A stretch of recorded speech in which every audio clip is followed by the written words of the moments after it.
ሰላም ሰላም እንዴት ናችሁ? እግዚአብሔር ይመስገን እኔ በጣም ደህና ነኝ። ዛሬ ደግሞ ይዤላችሁ የመጣሁት ዓለም ላይ እጅግ በጣም ቆንጆ የተባለው ፀጉርን ቆዳን የፀጉርን ቆዳ ጤንነት ጠብቆ እጅግ በጣም በፍጥነት ፀጉር የሚያሳድገውን የውሃ ነው ይዤላችሁ የመጣሁት። ያ ውሃ ደግሞ ከምንድነው የሚሰራው? እሱን እስከ መጨረሻው ቪዲዮን እዩት። ከህፃን እስከ አዋቂ ነው። እኔ ለልጄ ከልጅነቷ ማለት ከአንድ አመት ጀምሮ ነው የምጠቀምላት። እጅግ በጣም ሀሪፍ ነው። እንግዲህ ማማዬ በፊትና አሁን ያለችበት ደረጃ በዚህ በኩል ያለው ረዥሙ ነው። ይሄ ደግሞ በፊት የነበረው ነው። እንግዲህ ብዙም ድብቅ አይደለም ታዩታላችሁ። ባዶ ነበር ፀጉሯ። ሽንኩርት እንግዲህ ሽንኩርት፣ ነጭ ሽንኩርት፣ ቀይ ሽንኩርትና ነጭ ሽንኩርትና እሬት ነው የምንጠቀመው። እሬት ቀጫጭን ናቸው። እኔ አልገዛም እቤት ያለኝ የተከልኩት። ስለዚህ እነዚህን እንትን ብዬ ነው ያው ከቤቴ ነው የተጠቀምኩት ማለት ነው። ተክሉ አለኝ። ትከሉ የምትችሉ ለምን ቤት ውስጥ መሆን ስለሚችል መግዛትም ትችላላችሁ። ነጭ ሽንኩርት ሙሉውን አይደለም የምናደርገው፣ 4 ፍሬ ነው። 4 ፍሬ።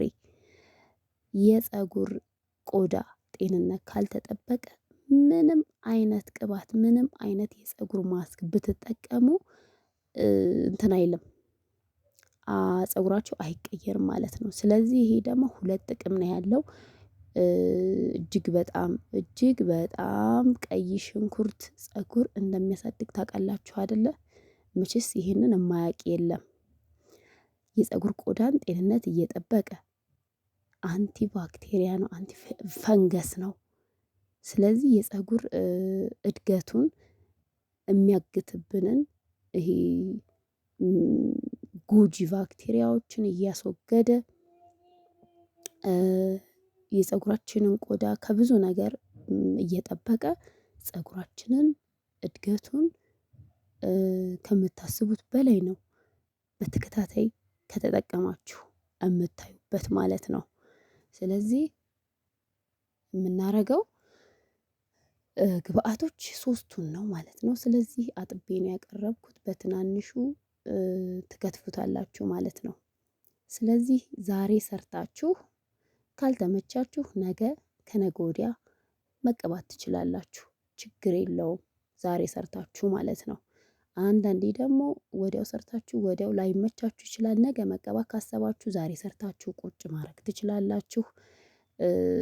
ችግር የለውም ማለት ነው። እና ፍሪጅ ውስጥ ብታስቀምጡት ጥሩ ነው። ፍሪጅ ከሌላችሁ ደግሞ ቀዝቃዛ ቦታ፣ ያው ሽንኩርት ስላለው ትንሽ እንትን እንዳይል ነው፣ እንዳይቀይር ነው 2 ቀን ምናምን ካሳደራችሁት። ስለዚህ ፍሪጅ ውስጥ ብታስቀምጡት ይመረጣል። ፍሪጅ ከሌለ ደግሞ ቀዝቃዛ ቦታ አስቀምጡት ማለት ነው። ከአንድ አመት ጀምሮ ይሆናል። በየሳምንቱ ተጠቀሙት ለውጥ እንድታገኙ። እውነቴን ነው። በለውጡ ታመሰግኑኛላችሁ። እጅግ በጣም በጣም ፀጉርን ቶሎ ያሳድጋሉ ከሚባሉ የፀጉር ማሳደጊያ ውሃዎች ይሄ ነምበር 1 ነው። እውነቴን ነው የምላችሁ። ተጠቅማችሁ ያው ትመሰክራላችሁ። መቼስ እኔም ተጠቅሜ አይቼው ነው እንደዚህ የምመሰክረው። ስለዚህ ከከተፍን በኋላ ትንሽ እናጥባታለን። ኦሊቬራውን ማለት ነው፣ ሬቱን።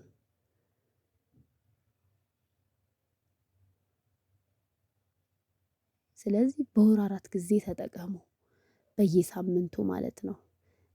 ውሃውን ደግሞ እንደዚህ ሰርታችሁ ሙዝ መቀባት ከፈለጋችሁ ማቅጠኛ ይሄንን ተጠቀሙ። በአቮካዶ ውስጥ ክተቱት ውሃውን ማለት ነው። የዚህን ውሃ ማለት ነው ሰርታችሁ ራሱ ለሳምንት አስቀምጣችሁ አቮካዶ ውስጥ ሩዝ ቀቅላችሁ ስትፈጩ ይሄንን ጠብ 1-2 ስኒ ምናምን ማቅጠኛ ይሆናል። ለምን በቃ ሽንኩርት እንዲሁ መጠቀም የማትፈልጉ ልጆች በዚህ መልኩ፣ እኔ እሬት ጨመርኩኝ። እናንተ ደግሞ እሬት የማይስማማችሁ ልጆች ሮዝመሪ እርጥቡን አጥባችሁ መጠቀም ትችላላችሁ፣ በሬቱ ፋንታ ማለት ነው ምትክ። ዋና እዚህ ጋር ግብአቱ ሽንኩርት ነው ትልቁ ሚና የሚጫወተው። ሽንኩርት መቅረት የለበትም። እኔ የማይስማማችሁ ሰዎች የላችሁም ብዬ አላምንም። የማይስማማችሁ ልጆች ደግሞ እንግዲህ ዝንጅብል ተጠቀሙ። ዝንጅብልም ቅርንፉድም ያው ጥሩ ስለሆነ ማለት ነው። ተመሳሳይ እንትን አለው። ሽንኩርት ጋር እና ቀይ ሽንኩርት እጅግ በጣም ነው ፀጉርን የሚቀይረው፣ በፍጥነት ነው የሚያሳድገው።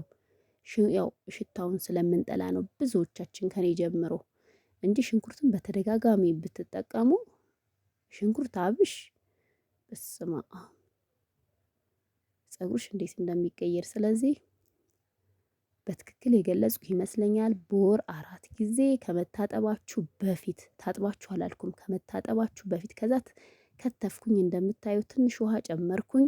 መጠኑን በራሳችሁ መሄድ ትችላላችሁ። እኔ ለኔም ለልጄም ስለሆነ ነው ውሃውን ትንሽ በዛ ያደረኩት፣ ፈጨሁት ማለት ነው።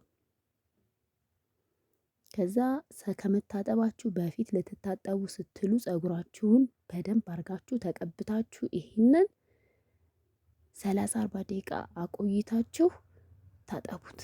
እንደዛ እያላችሁ ደግሞ ሳምንት ትቆዩና ደግሞ በሳምንቱ ደግሞ ሙዝ ልጨምርበት ካላችሁ ይሄንን ውሃ አድርጋችሁ ማቅጠኛ ይሄንን አርጋችሁ ሙዝ ጨምራችሁ ወይ አቮካዶ ወይ ሀብሽ ጋር ማረግ ትችላላችሁ ማለት ነው። ስለዚህ እንደ አንድ ማስክ ነው የሰራሁላችሁ እኔ የምጠቀመውን ማለት ነው። ስለዚህ በማጥለያ ነጭ ሽንኩርቱ፣ ቀይ ሽንኩርቱ፣ እሬቱ እንትኑ እንዳይገባብን ንጹህ ውሃውን ብቻ ስለሆነ የምንጠቀመው አጠለዋለሁ ማለት ነው። እንደምታዩት ማጥለል በሚችል ጨርቅ አጥልሉት።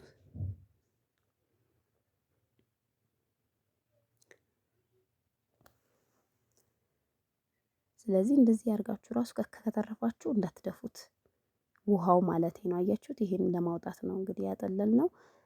ከተረፋችሁ አስቀምጡት። ለምን ለሳምንት ወይ ሙዝ ጋር አድርጋችሁ እንደ ማቅጠኛ አድርጋችሁ መቀባት ትችላላችሁ። እኔ ኦሊቫ ኦይል አድርጌያለሁ፣ የወይራ ዘይት ማለት ነው።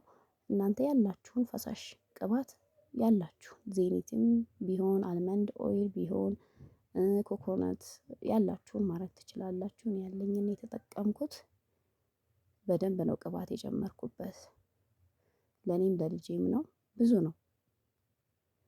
ስለዚህ እኔ አሁን ብችል ዛሬ እቀባለሁ፣ ካልቻልኩ ነገ ከነገ ወዲያ ፍሪጅ ውስጥ አስቀምጬ እጠቀመዋለሁ ማለት ነው። ለሷ ዛሬ ነው የምቀባት።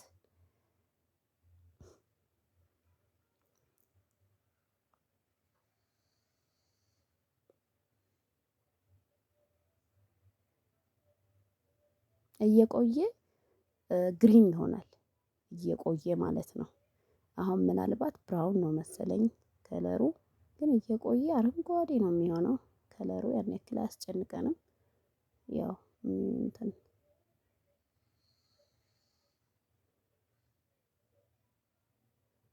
ስለዚህ ቅባቱ ከላይ ውሃው ከታች ሆነ።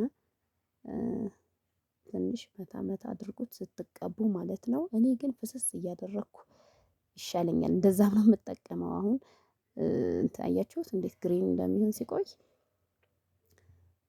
ለመቅረጽ ስለማይመች ነው እንጂ ያው ለቀረጻ ያክል ነው እንጂ በዚህ በመርጫው እኔ ፍስስ አድርጌ ነው የምጠቀመው፣ አይመቸኝም ብዙ። ስለዚህ ማማዬ ፀጉር ሬዲ ነው፣ ትቀባለች ማለት ነው።